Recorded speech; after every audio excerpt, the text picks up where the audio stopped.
वीर नायक विदर्भातील प्रत्येक बातम्या।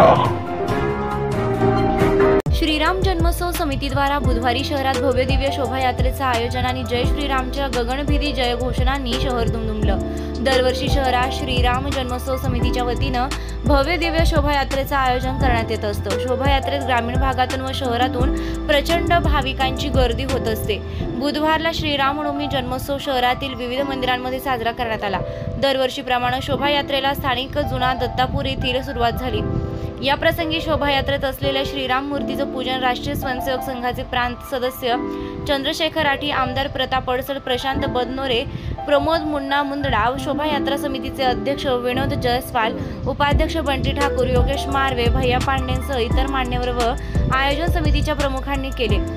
ढोल ताशांच्या गजरात निघालेल्या भव्यदिव्य शोभायात्रेमध्ये डीजेच्या तालावर भाविकांनी ताल धरला होता। दरम्यान जय जय राम, जय श्रीरामच्या घोषणांनी आसमंत दुमदुमले होते।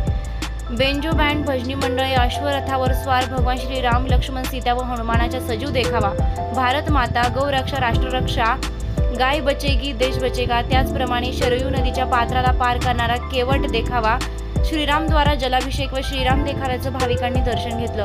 3 भजनी मंडळ, उज्जैनच्या महाकाल पथकानं गर्दीचे लक्ष वेधलं। श्रीराम हनुमंताच्या वानर सेनेचे वेशभूषेतील सजीव देखाव्यात उपस्थित लहान बालके आणि जय श्रीराम जयघोषात सामील झाली होती। या शोभायात्रेत भगवान श्रीरामाची व हनुमानाची सुंदर आणि देखणी भव्य मूर्ती भक्तांच्या आकर्षणाचं स्थान ठरली। दरम्यान शोभायात्रेतील श्रीराम मूर्तीचे जागोजागी पुष्पवर्षाव करून पूजन करण्यात आलंय।